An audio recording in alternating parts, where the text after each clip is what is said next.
अस्सलाम वालेकुम सर। वो बेवा है और इनका एक छोटा बेटा भी है। सेक्रेटरी के बताने पर फ़ारिस मुस्कुराया। बहुत अच्छा हुआ कि वो बेवा है। इसके लहजे में एक सर्द मोहरी थी। मैं जानता हूँ कि वह शादी के लिए राज़ी नहीं होगी, इसीलिए इसके बच्चे को उठा लो। फ़ारिस ने इसके हुक्म पर सेक्रेटरी सलीम को बाहर निकल गया। कुछ घंटों बाद नाइला का बेटा फ़ारिस की तहवील में था और वो मजबूर थी एक ऐसे शख्स से निकाह करने पर जिससे इसे सख्त नफरत थी। सुबह बखैर मेरा बच्चा, मेरी जान। खुदा ताला तुम्हें हमेशा सलामत रखे, तुम्हारी उम्र दराज करे। मेरे बच्चे, हमेशा हंसते मुस्कुराते रहो और खुशियाँ तुम्हारा मुकद्दर बने। बिस्तर पर औंधे मुंह सोए अपने लाडले बेटे को उठाने की गर्ज से आई मिसेस यूसुफ अफंदी इसे आज भी बच्चों की तरह सोते देखकर मुस्कुरा रही थी। दिल से इसे दुआएं देते वो इसके सर पर लब रख गई। सुबह बखैर अम्मा। करवट बदलता वो सरकती आंखों को मलता हुआ अपनी माँ के रोशन चेहरे को देखकर मुस्कुराया था। कब बड़े हो गए तुम, बच्चों की उम्र में बच्चे बने हुए हो। पेशानी पर बिखरे बाल ठीक करती वो गोया हुई। अम्मा सुबह सुबह नहीं प्लीज़। इनकी गोद में सरकता वो मुंह बिगाड़ता बोला। सुबह दोपहर शाम अब इस हवेली में बस इसकी शादी की बातें होती थी जिसे सुनकर वो हमेशा दबे पाँव निकल जाता था। बात तो होगी बेटा, खैर से आज 35 साल के हो गए हो। तुम्हारे बाबा की इस उम्र में तुम अपने बाबा के कंधों से कंधा मिला के खड़ा होते थे और एक तुम हो कि हमें पोते की शक्ल ही नहीं दिखा रहे। इसके मुंह से जाविये बिगाड़ते देखकर वो सर हिलाती बोली, बस हमने सोच लिया, इस साल हम तुम्हारी शादी कर देंगे। इसे चुपचाप लेटे देखकर वो अटल लहजे में बोले, अच्छा कर लूँगा शादी, पर प्लीज़ चचा इशफाक की बेटी को जिक्र ना कीजिएगा। इनके इरादे भांपते वो तेवरी चढ़ा के बोला। अपनी माँ को मुंह फुलाते देखकर बिस्तर से उतरता ताज़ा दम होने का सोचकर वॉशरूम की तरफ बढ़ा। तो किसकी बात करूं? इसे वॉशरूम की सिमत बढ़ते देखकर वो खफगी से गोया हुई। जब कोई समझ आएगा तो बता दूंगा। इसके कदम मज़ीद तेज़ी से बढ़े। अम्मा, इस गांव के सरदार बहुत अच्छे, नेक और रहमदिल हैं। लोग भी अच्छे हैं और गांव का माहौल भी अच्छा है। पता है, जब मैं इरम के साथ यहाँ आ रही थी तो बहुत डर लग रहा था।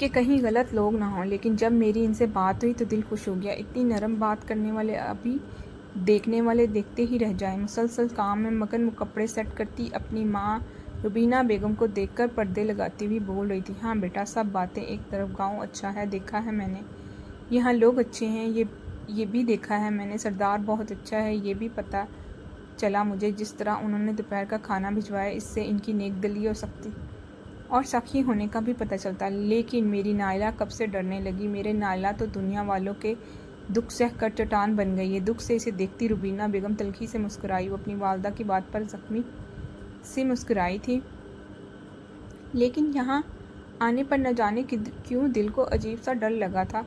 आप इन्हें क्या बताती? इनकी नायला आज भी वही नायला थी जो रात के अंधेरे में चीखने चलाने की आवाज़ सुन से डर कर सहम जाती थी। बस फ़र्क सिर्फ इतना था कि वह अपने डर पर काबू पाने लगी थी। वो डर कर भी नडर बनी खड़ी रहती।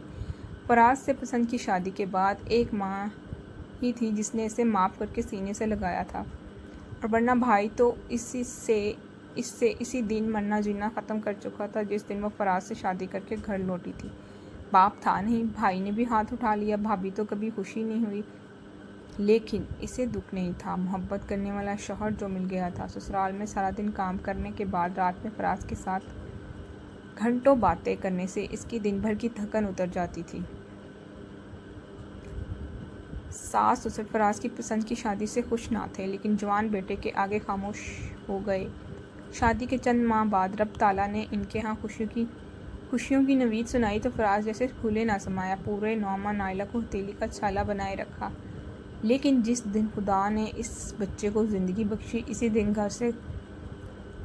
काम से घर लौटते हुए फराज का एक्सीडेंट हो गया और इसकी मौके पर मौत हो गई। फराज के मरने की वजह से वो मासूम ठहरा, जिसने आंखें भी बाप के इंतकाल के बाद खोली थी। इसे मनहूस बोलकर इसकी ज़िंदगी पर पैदा होने बाप को खा जाने का दाग लगा दिया।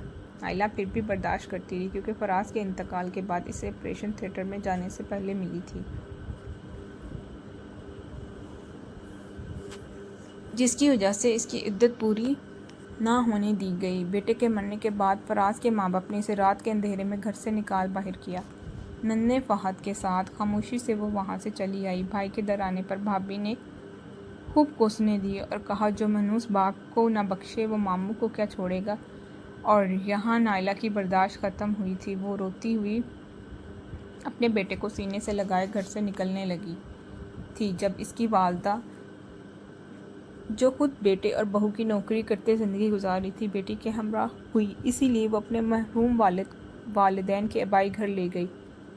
2 साल गुजरने के बाद वो जब घर काफ़ी खस्ता होने के बायस तेज़ सैलाबी रेले में बह गया, फहद के साथ साथ अपनी माँ का ख्याल रखती नाइला जॉब भी करती थी, लेकिन घर चले जाने के बाद वो अपनी दोस्त इरम के बताने पर आफंदी गांव चली आई, जहां लोग बहुत खुश अखलाक और बड़े दिल के मालिक थे। ये घर बहुत बड़ा ना था, पर 2 औरतों के रहने के लिए अच्छा खासा बड़ा था। 2 बड़े बड़े कमरे, गोल टीवी लाउंज, छोटा सा बावर्ची खाना और बाथरूम बना था, साथ ही छोटा सा सहन जिसमें क्यारी बनी हुई थी, जो रुबीना बेगम को बहुत भली लगी थी। मुझे तो खुद गांव के घर बहुत ज़्यादा पसंद है, इतने ज़्यादा मेरा ड्रीम है।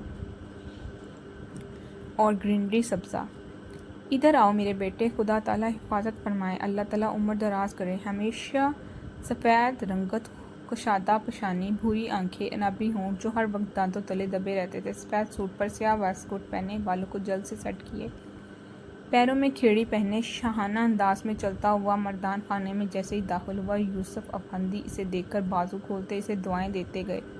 अपने बाप से बगल गे होते फारस मर्दान खाने में बैठे सबको देखा, हर एक से मुबारकबाद वसूल करता वो काउच से टेक लगा गया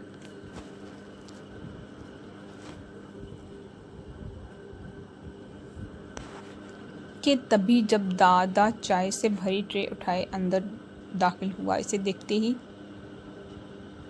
वो इसे अपने जानब बढ़ने का इशारा कर गया। आप सब बैठे, मैं आता हूँ। चाय का कप उठाकर वो बाहर की सिमत बढ़ा। ये किस किस्म का सामान है? जहादात ज़मीनों का चक्कर लगाने के लिए वो जहादात के हमरा बाहर निकला। तभी सामने खड़े बड़े कंटेनर को देखकर गोया वो साईं कोई फैमिली शिफ्ट हुई है, औरतें हैं, बड़े साईं से इजाज़त ली है। सामान उठाते मज़दूरों को देखते वो गहरी सोच में गुम हुआ। ख़ास ख्याल रखिएगा इस घर का, हमारे गांव में आई हैं तो हिफाजत हमारी जिम्मेदारी है। जिस पर जहादात ने असबाहत में सर हिलाते इसके पीछे हो लिया। पिछले 3 घंटों से इसके इंतज़ार में बैठे मलक साहब इसको देखकर ताज़ा गुलाबों का गुलदस्ता लिए इसकी तरफ बढ़े। शुक्रिया। वो गुलदस्ता पकड़ता अपने पीछे खड़े सेक्रेटरी सलीम के हवाले कर गया। हर एक से सालगिरह की मुबारकबाद वसूल करता हुआ वो सीधा मीटिंग हॉल की सिमत बढ़ा था, जहां आज इसकी और मलक साहब की अहम प्रोजेक्ट से मुतल्लिक मीटिंग थी।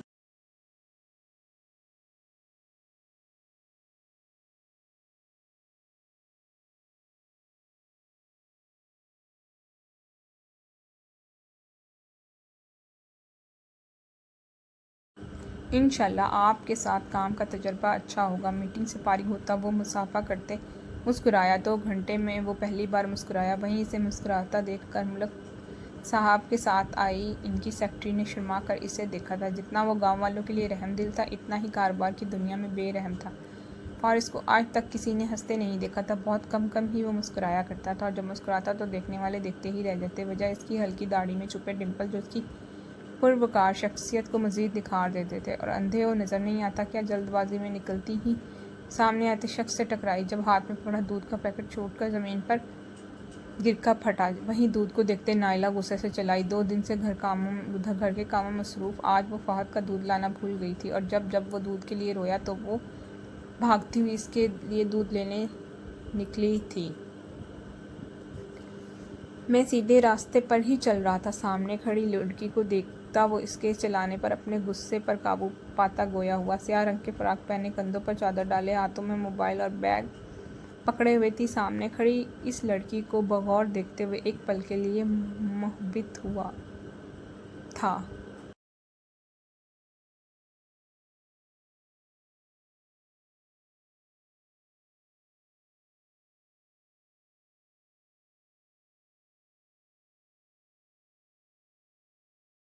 साफ शफाफ रंग पर स्याह रंग खासा जच रहा था।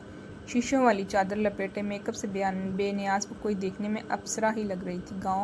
अफंदी गांव में पहली बार देखा है इसे। बगौर देखते वो गोया हुआ तुमसे मतलब तड़क कर कहती वो साइड से निकलने लगी। इरादा दोबारा दूध लेने जाने का था। मुझे मतलब है मोहतरमा। इसकी कलाई पकड़ता वो रुक गया। ये क्या बदतमीजी, हाथ छोड़ो मेरा बदतमीज इंसान।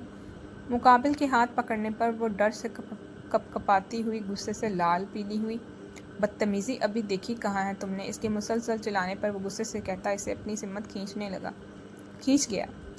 मुकाबिल के खींचने पर उसकी सीने से लगती घबराई पेशानी में दर्द से ठेस उठी थी। सामने खड़ा शख्स मट्टी का सामान था या फिर कोई पत्थर, जिससे टकराने पर इसका सर दुखने लगा था। मुझे औरत की ऊंची आवाज़ बिल्कुल पसंद नहीं है। तो वो मत करो बात, उससे पसंद नहीं तो। दोबारा आवाज़ ऊंची ना हुई। सुरख वार्निंग भरी आंखों से इसे देखता, उसकी सुर्ख पेशानी दिखता लब दबा गया। दीवाना तो खुद हुआ।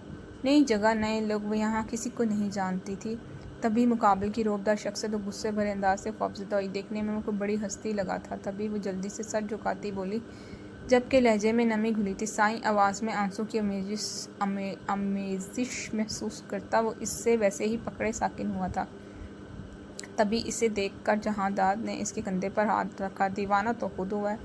जिस पर फौरन से बेशतर इसका हाथ छोड़ता फासले पर हुआ। आज़ादी मिलने की देर थी। उल्टे कदमों भागती हुई गांव की गलियों में गुम हो गई।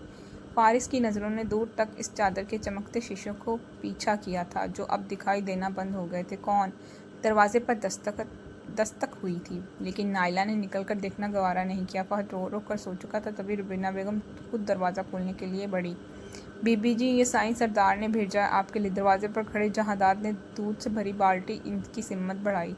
चलो शुक्र हो गया, हेल्प तो हुई। पर ये क्यों? हैरत से दिखती वो गोया हुई। वो बीबी जी का रास्ते में दूध गिर गया था तो साईं ने भेजा। इस लड़के की भी क्लास लिया। आप लोग बेफिक्र रहें, सरदार अच्छे हैं, इन्हें ना लेते। देखकर वो दहलीज से अंदर रखता हुआ इन्हें तसल्ली देता जाने के लिए मुड़ा था। इसे जितना कहा गया वो कर चुका था। कौन था? अम्मा। कमरे से निकलती नाइला ने सुर्ख सूजी आंखों से सामने खड़े अपनी माँ को देखा। गाँव के सरदार ने दूध भेजा है, कहते हैं तुम्हें देखा था रास्ते में, तुमसे दूध गिर गया था तो इसलिए भेजा है। वो इस लड़के को सबक भी सिखा दिया जिसकी वजह से दूध गिरा था। दूध की बाल्टी उठाकर बावर्ची खाने की सिमत बढ़ती रुबीना बेगम ने इसे बताया। हाँ, गिराने वाला तो खुद ही था, तो सबक कैसे सिखाया? झूठा। मतलब इस अयाश नौजवान को देख लिया था उन्होंने और सज़ा भी दे दी। दिल में सोचती ही मुतमईन हुई। फहद को सुलाने के बाद वो अपनी अम्मा के कमरे में आई थी। और अम्मा, कल मैं नौकरी के लिए जा रही हूँ शहर, दुआ करना नौकरी लग जाए मेरी। शहर छोड़ने के बाद इससे स्कूल की नौकरी से भी फारिग कर दिया गया था। पिछले 2 हफ्ते से काम की तलाश में थी। आज ही इसे इरम ने फ़ोन पर एक कंपनी का बताया। इसे सुबह वहाँ जाने का कहा था। अल्लाह ताला तुम्हें कामयाब करे। झुर्रियों ज़दा चेहरे के साथ वो मुस्कुराते हुए दुआ कर गई।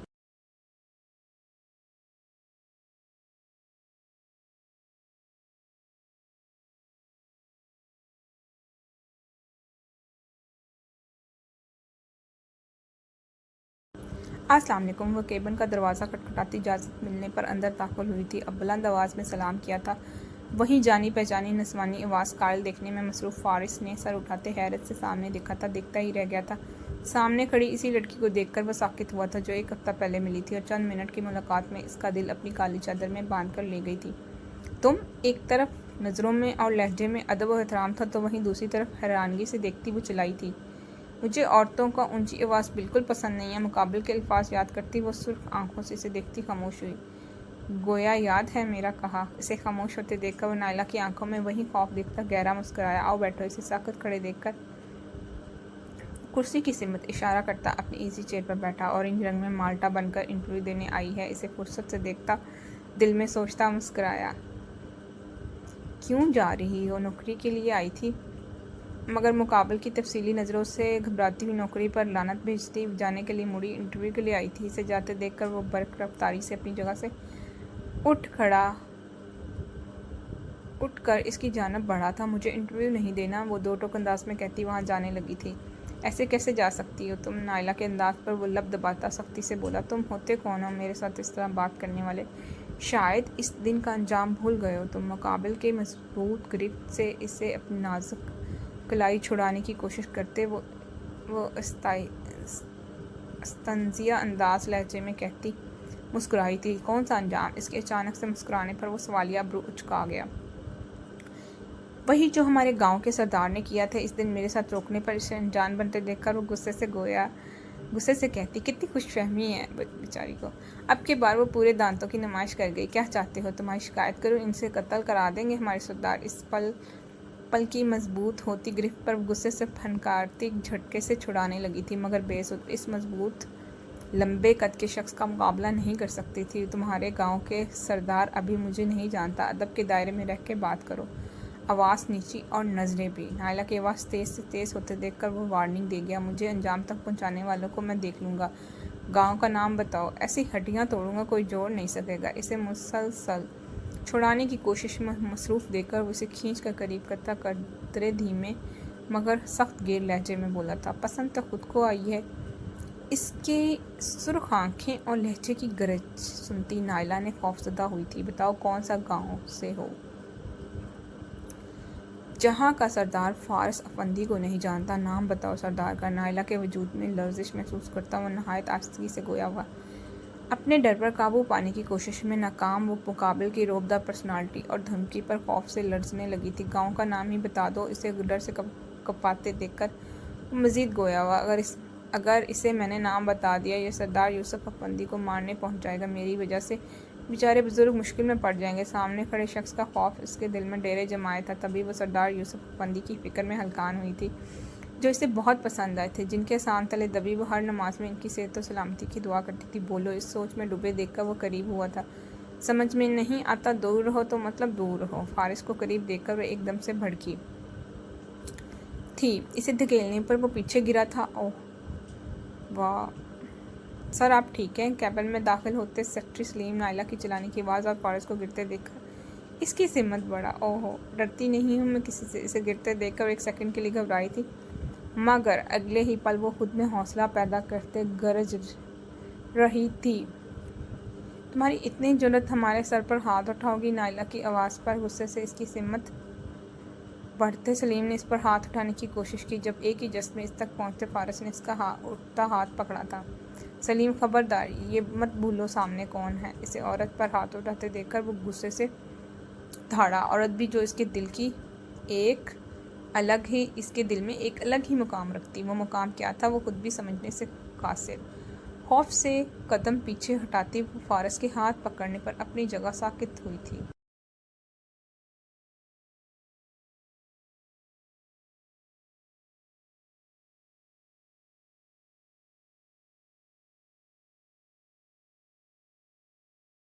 सर, इस औरत ने आपको धक्का दिया। मुझे गुस्सा आ गया। अपने बॉस की सुर्ख लहू टपकाती आंखों को देखकर सलीम ने सर झुकाया था। गुस्सा आएगा तो तुम ये भूल जाओगे, सामने एक औरत खड़ी है तुम्हारे मुकाबले का मर्द नहीं। माफ़ी मांगो अभी। और इसी वक्त नायला को सामने करता वो गर्ज रहा था। इसकी शेर की इसी गर्ज से सलीम ने सर हिलाते हुए नायला को देखा था। माफ़ी बंद करो ये ड्रामा, मकार इंसान। इससे पहले कि सलीम माफ़ी मांगता वो गुस्से से कहती फारिस के सीने पर हाथ मार गई। एक तरफ औरत की इज्जत करने का ढोंग रचा रहे और दूसरी तरफ एक औरत को अपनी मर्दानगी के रोप तले दबाना चाहते। तुम्हें क्या लगता है मैं ना समझ हूँ? पागल हूँ? सब समझती हूँ। तुम जैसे 2 टके के मर्द जो हर औरत को अपने घर की जंगीर समझते हैं। वो तो हाथ उठा रहा था जिसे रोक दिया तुमने, लेकिन अपना गुरबान में झांक कर देखा तुमने एक गैर औरत का हाथ पकड़ा हुआ है, वो भी इसकी इजाज़त के बगैर। नफरत से कहते वो दूसरे हाथ से फारिस का कलर दबोचती गोया हुई तो ज़्यादा हो गया। नायला के गिरबान पकड़ने पर वो लब बिचता जब्त से दूसरे हाथ की मुट्ठी बंद कर गया। लेकिन औरत को इतना ही मजबूत होना चाहिए, ये बात पॉजिटिव भी है। इसका 2 टके का कहना गिरबान पकड़ना फारिस के दिमाग की नसें हिला गया था।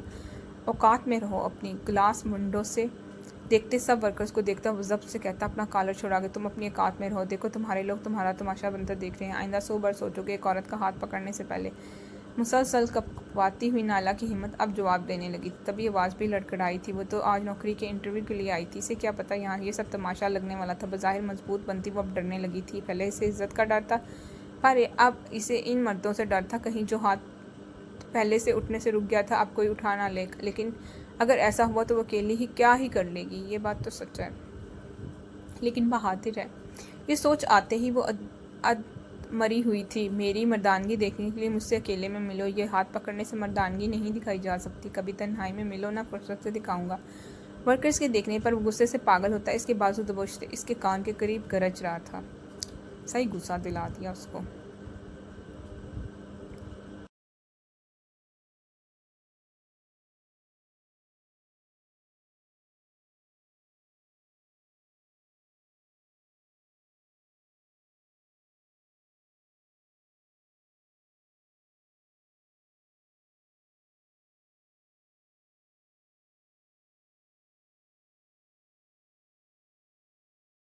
मुकाबल की गर्ज पर इसकी रीढ़ की हड्डी में सनसनाहट सी दौड़ गई थी।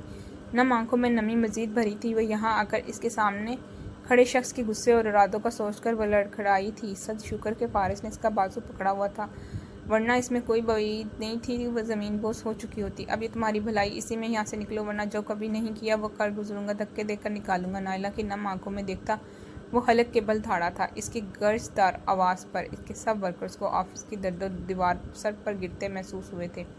खौफ से हिचकी भरती वो कंधे पर लहराती मजबूत चादर पकड़ती सर पर रखकर अंधाधुंध बाहर की सिमत भागी थी। दरवाज़ा खुलने पर बाहर खड़े मर्दों के हजूम को देखकर इसके पीछे हुए।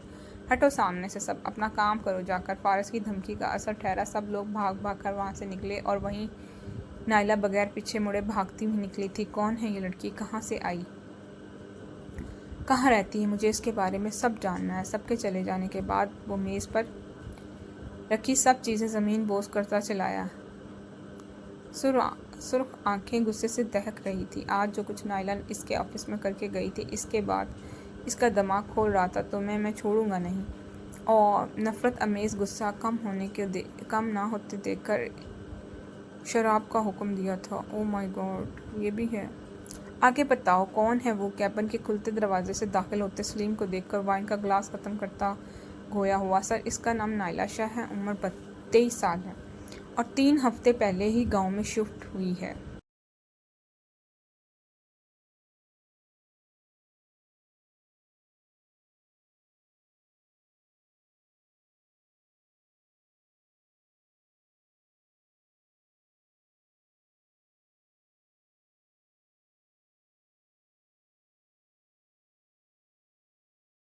साईं, कोई फैमिली शिफ्ट हुई है, औरतें हैं। बड़े साईं से इजाज़त लिए सलीम के अफंदी गांव का नाम लेने पर जहां दाद की बात सोच कर चुनका। कौन कौन है फैमिली में, जब से पूछता गिलास भरता लबों से लगा गया। वो बेवा है, एक 3 साल का बच्चा भी है। अच्छा हुआ बेवा है, नहीं तो मैं इसे बेवा कर देता। सुर्ख रंग आंखें बंद करता वो आराम से कहता, सुबह पर रह गया। सर, मैं माफ़ी चाहता हूँ, लेकिन ऐसा क्यों। फारिस के सामने हाथ जोड़कर कहता सलीम, इसे शराब पीने से रोक गया। मुझे वो लड़की चाहिए और पूरे इख्तियारात के साथ, क्योंकि मैं इसको जानता हूँ वो शादी के लिए राज़ी नहीं होगी, इसलिए इसके बच्चे को उठा लो। सुर्ख नम आंखों से साफ करता फारिस नीचे बैठे सलीम की तरफ झुका। मुझे कल सुबह हर हाल में वो लड़की मेरे पास चाहिए। पंगा तो ले गई, अब बर्दाश्त करेगी कैसे। सलीम बाहर निकल गया। ज़िंदगी में पहली बार जब कोई अच्छा लगा था और इसने मेरी इज्जत की धज्जियाँ उड़ा दी। गुस्से से सुबह पर ज़ब्त से मुट्ठियाँ बंद करके मारता हुआ खुद से कहता ढह गया था, काश तुम आज ऑफिस ना आती नायला, लेकिन तुम बच गई हो मेरे कहर से, क्योंकि तुम एक औरत हो और सरदार फारिस अफंदी औरत पर हाथ नहीं उठाता। तुम्हारी खुशकिस्मती ये कि तुम्हारा औरत होना तुम्हें मेरे शर से बचा गया। सुर्ख लहू टपकाती आंखें छत पर लगी थी। सुबह 5 बजे फजर की अजानों की गूंज पूरे गांव में फैली। तभी अफंदी गांव के तीसरी गली के छोटे से घर की पिछली खिड़की से एक आदमी कूदा और चंद ही मिनट बाद बड़े आराम से छोटे से बच्चे को लिए इस रास्ते से निकल गया। तभी इसका फ़ोन बजा। सुबह सुबह अनजान नंबर से कॉल आते देखकर वो पहले तो घबरा गई, मगर बार बार आती कॉल पर वो उठा गई। कॉल अटेंड करने पर इसे जो सुनने को मिला, इसके बाद फ़ोन छूटकर इसकी गोद में गिरा। कौन हो तुम, मेरे बेटे को लेकर कहाँ गए। जल्द से फ़ोन उठाती वो रोते हुए बोली, अभी भी नहीं पहचाना मुझे, कौन हो सकता हूँ। कोई बात नहीं, मिलकर पहचान लेना, जल्दी करो, वरना तुम्हारे बेटे की जान की गारंटी नहीं। इसके ना पहचानने पर वो कहका लगाकर कहता फ़ोन बंद कर गया। कुछ घंटों बाद पारस को इसके कहे के मुताबिक बच्चा मिल गया था।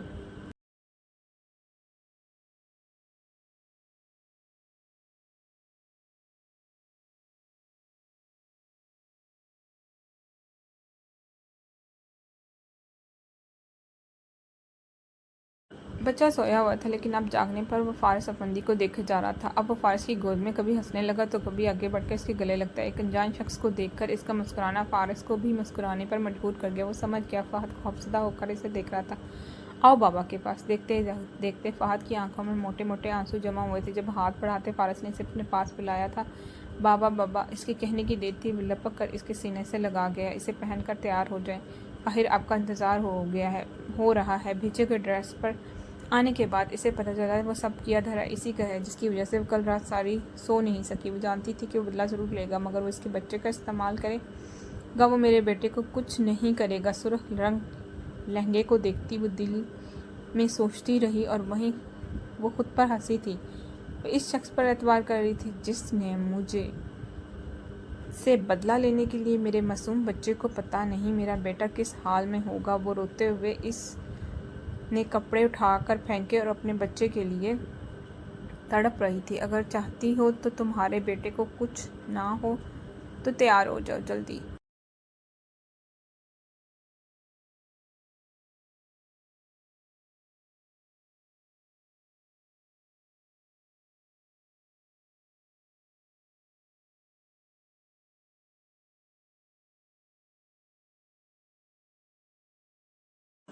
नीचे निकाह हुआ आ गए हैं। इसे इस तरह बैठे देखकर मुलाजमा ने समझाया था, तब भी दरवाज़ा खुलने की आवाज़ पर मुड़ी।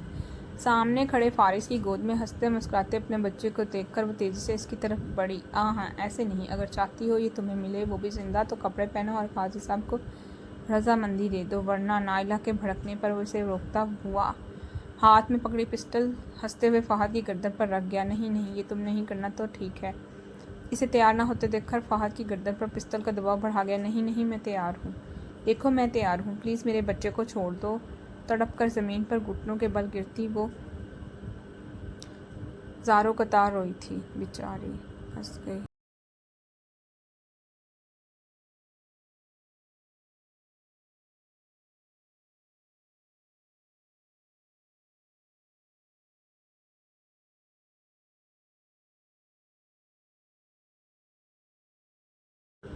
कुछ ही देर बाद काजी साहब इसकी रजामंदी पूछने के लिए कमरे में आए थे। आज वो अपने बेटे की ज़िंदगी के लिए निकाह करने पर मजबूर थी, इस शख्स से जिससे इसे सख्त नफरत थी। इजाबे कबूल के बाद वो सब मेहमानों को रुखसत करता, सोए फहद को कंधे से लगाता कमरे की तरफ बढ़ा था। मेरा बच्चा। दरवाज़ा बाहर से बंद था। दरवाज़ा खुलने की आवाज़ पर वो, जो काफ़ी देर से दरवाज़ा बजा बजा कर थकी इसके साथ लगी रोने का शुगल मना रही थी, अचानक से खिलने पर उठी थी और शी, आवाज़ नहीं करो, सो रहा है। सुरख सख्त नज़रों से इसे चुप कराते वो बोला, इसे सोने दो और तैयार हो जाओ, घर छोड़ देता हूँ। इसे फहद की नींद ख़राब करते देखकर वो इसका बाजू पकड़ता एक झटके से अपनी जानब खींच गया। दोनों बेहद करीब खड़े थे। निकाह मुबारक हो नाइला, मुकाबिल की गर्म सांसें अपने लबों पर महसूस करती वो पूरी आंखें खोले इसे हैरत भरी नज़रों से देख रही थी। तभी वो इसकी मखमूर सांसें महसूस करता बेखुदी में झुका और इसके नीम व लबों को अपनी गिरफ्त में लेता खुद को सैराब करने लगा। जो गुस्सा, जो आग इसके वजूद को दहकाए हुए था, वो इस दुश्मन जान के लबों के लिमिट से ख़त्म होने लगा था। और वहीं मज़ाहमत करती नाइला ने दोनों हाथों के मुक्के इसके सीने पर मारे थे। ये कुछ भी नहीं है, तुम्हें तुम्हारे अल्फाज और तुम्हारे अमल का खूब जवाब भी होगा, लेकिन अभी नहीं, रात में। तुम औरत हो और फिर अब मेरे निकाह में भी हो, तो तुम्हें अलग तरीके से सज़ा दूंगा।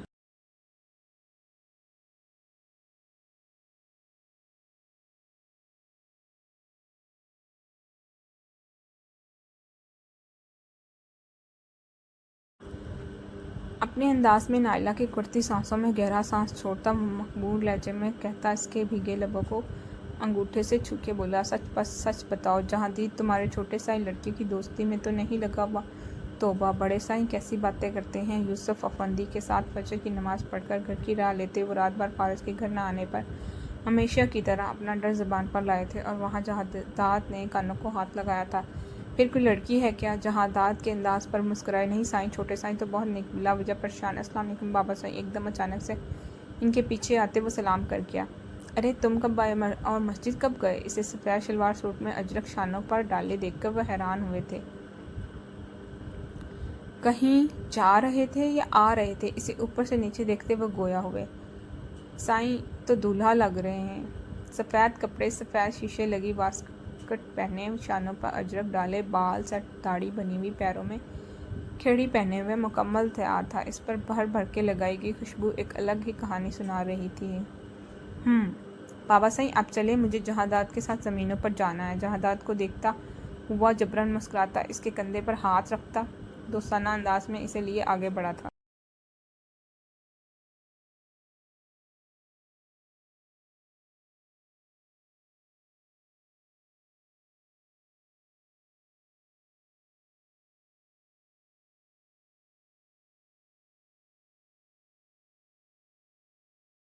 इन्हें जल्दी आने का कहते गांव की सिमत पड़े थे। पता नहीं साईं कौन है, शायद किसी के साथ मेहमान है, यही कहा था ना इस दिन।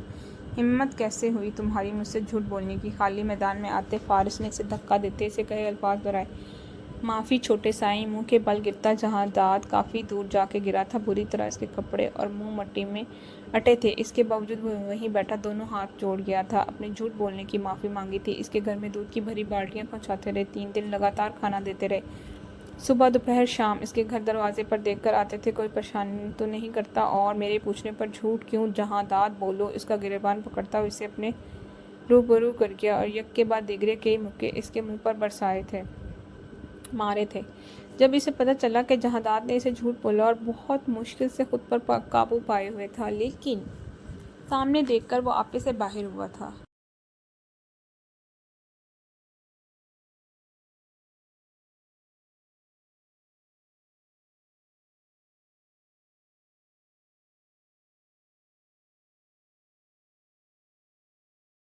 साईं माफ़ी, बड़े साईं का हुक्म था। मुंह में होते दर्द पर जहादात ने तकलीफ से कहा, क्या मतलब? यूसुफ अफंदी के नाम पर इसका हाथ रुका था। इन्हें शक था साईं का आप लड़कियों से गलत दोस्ती है, इसलिए शादी नहीं करी। इन्हें डर था कहीं आप की अकेली औरत पर नज़र ना हो और गांव में नाम खराब हो, इसलिए साईं फारस के छोड़ने पर सब सच सच बताता। इसके सामने हाथ जोड़कर खड़ा हो गया तो तुम इनकी गलतफहमी दूर करते, ना कि मुझसे झूठ बोलते। जहादात एक झुके सर को देखता हुआ गुस्से से कहता, एक बार फिर इसे मारने के लिए बढ़ा था, इसकी जख्मी हालत देखकर खुद को रोक गया था। कैसे करता साईं? आप इस दिन इस लड़की को देखकर बीच सड़क पर रुक गए थे और ऐसे में मैं क्या कहता साईं? वो भूल नहीं सका था जिस तरह इसका छोटा साईं एक गैर औरत का हाथ पकड़ कर ये तक भूल गया कि वो गांव की सड़क पर खड़ा है। अगर कोई इसे देख लेता तो क्या कहता? अब तो हर रोज़ देखोगे मुझे इसके साथ और ना तुम कुछ कर सकोगे ना तुम्हारे बड़े साईं, समझे? तुम जब से कहता हुआ वो चला गया।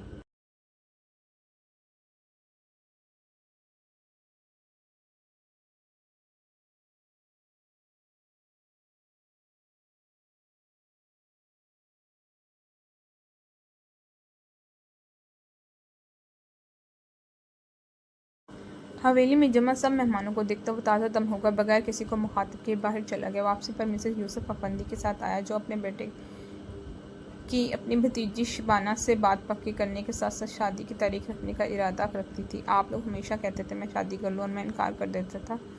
यूसुफ अफंदी और मिसेस यूसुफ अफंदी के घुटनों पर हाथ रखता वह एक घुटना ज़मीन पर रखता इनके पैरों में बैठा, लेकिन हकीकत यह है बाबा साईं, अम्मा साईं, मैंने कभी बताया ही नहीं, पर मैं शादी कर चुका हूँ। मेरा एक बेटा भी है, आपका पोता। यूसुफ अफंदी की मुस्कुराती आंखें हैरत से फैल गई। क्या बोल रहे हो फारिस? मजाक नहीं करो। सब मेहमानों को देखता यूसुफ अफंदी गुस्से से गोया हुए, कोई उल्टा ही काम करता है बच्चा जो लेट हो जाए शादी में। सॉरी, ये मेरी ओपिनियन है, आप लोगों की अपनी राय। झूठ नहीं बाबा साईं, आज से 3 साल पहले मैं शादी कर चुका हूँ। मेरा एक बेटा भी है, आपका पोता सलीम। यूसुफ अफंदी के गुस्सा करने पर वो उठा और बुलंद आवाज़ में अपने खलास मुलाजिम को पुकार गया। फारिस की आवाज़ पर फहद का हाथ पकड़े नाइला सामने आई। वो अपने बाबा को देखकर फहद भागता हुआ इसकी सिमत बढ़ा। चुप कर, इसे गोद में उठाते फारिस ने नाइला को आगे बढ़ने का इशारा किया था।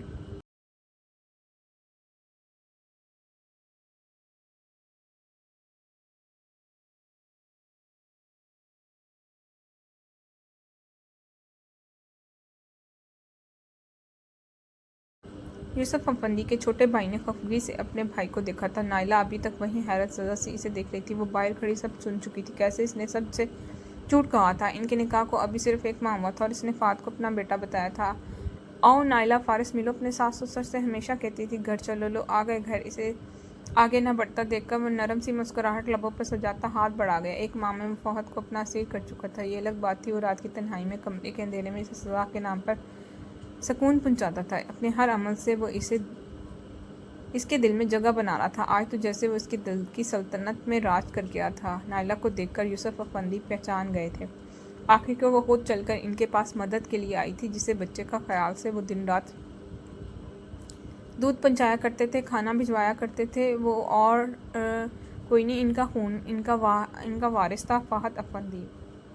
मुझे लगता है आप लोग खाना खाने वाले थे। आप लोग खाएं, मैं ज़रा अपनी बीवी और अपने बेटे को कमरे में ले जाऊं, थक गए हैं।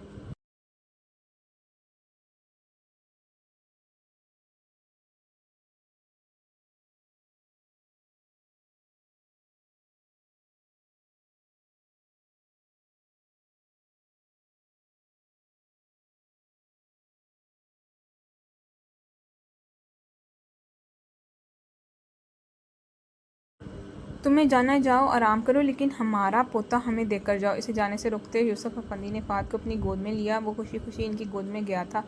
इन्हें नाराज़गी थी अपने बेटे से, लेकिन असल से नाराज़ होकर सूद को नहीं खो सकते थे। सूद भी वो जो इनकी नस्ल का अमीन था। जबकि इन्हें मानते देखकर इनके भाई भाभी और बाकी सब मेहमान चले गए थे। फहद कहाँ है? रात के 11 बजे फारिस को अकेले कमरे में आता देखकर वह परेशान हुई। अपने दादा दादी के पास है।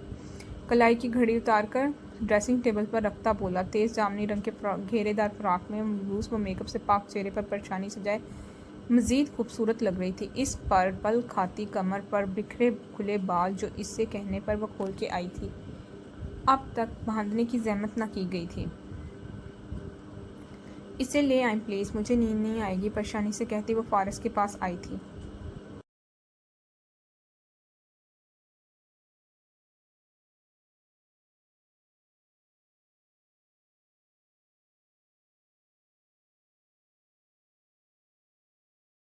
वो तो मैं तुम्हें वैसे भी सोने नहीं देता मेरी जान। अभी तुम्हारी सजाएं ख़त्म नहीं हुई जो तुम सुकून से सो जाओ। नायला की नींद आने वाली बात पर वो मायनी खेजी से मुस्कुराया। मुझे आपकी सज़ा, हर सज़ा कबूल है, प्लीज़ इसे लें। आपने पहले ही झूठ कहा है इन्हें कि वो आपका बेटा है। अगर पता चल गया तो मेरे बेटे को कुछ कर देंगे। खौफ से कहती वो फारस का बाजू पकड़ गई थी। आज पहली बार वो खुद आगे बढ़ी थी। कौन बताएगा वो मेरा बेटा है? तुम बीवी हो, मेरी चाहने वाली, नफ़रत वाली ही सही। नायला का हाथ पकड़ता उसे करीब करता नहायत आस्तगी से कहता। नायला के कहे अल्फाज जो वे शादी के 1 हफ्ते तक दोहराती रही थी, इसे वापस लौटाता गहरा मुस्कुराया। अब मैं इसके साथ खेलने वाली गुड़िया को लाना चाहता हूँ इस दुनिया में। तुम इसके लिए इसे अपने दादा दादी के साथ कमरा शेयर करना पड़ेगा। इसकी कमर में हाथ डालता हुआ सीने से लगाता है। इसकी पेशानी पर लब रख गया। आप सज़ा के तौर पर ये सब फारिस की बात पर नम आंखों से इसे देखने लगी। सज़ा तो कभी थी ही नहीं, मोहब्बत थी जो तुमसे करता। हाँ, गुस्सा था, अभी भी। आइंदा गिरबान नहीं पकड़ना, मेरा मर्दानगी की बात ना करना। दोबारा किसी मर्द की मर्दानगी पर सवाल आए तो वो बहुत गलत कदम उठा लेता है। नायला की नम आंखों पर बारी बारी बोसा देता उसे समझाने लगा, जिस पर वो उस बात में सर हिला गई। ये है कि इसने अच्छा काम किया और बहुत ज़बरदस्त कर गया। अल्लाह किसी लड़की की ज़िंदगी संवारने का। मेरे सामने बहादुर ना बना करो, मैं पहली मुलाकात में समझ गया था बज़ाहिर दिखने वाली शेरनी भीगी बिल्ली है। नायला के लरजते वजूद को बाहों के हल्के में लेता वो शरारती लहजे में कहता मुस्कुराया था। हाँ, अब इस भीगी बिल्ली के पास असल का शेर आ गया है, वो शेरनी बन गई है। फारस के दिल के मुकाम पर लब रखते वो मुस्कुरा कर कहती आंखें बंद कर गई थी। 35 साल का इंतज़ार कामयाब ठहरा। आखिर इतना अच्छा शौहर तो कदर करनी चाहिए। इसे इसके मुताबिक चाहिए जाने वाली महबूबा भी मिल गई। जैसे बाहों में भरने के बाद फारिस दुनिया जहाँ से गाफिल हो जाता, आज भी ऐसा ही हुआ। नायला में खोया हुआ अपना बजता फ़ोन ऑफ करके तमाम लाइट्स बंद कर गया। तो कैसा लगा आप लोगों को कमेंट में ज़रूर बताइएगा। अगर मेरा बीच में बोलना नहीं पसंद तो प्लीज़ ये भी ज़रूर बताइएगा। मैं फिर नेक्स्ट नहीं बात करूँगी। अल्लाह हाफिज़, टेक केयर।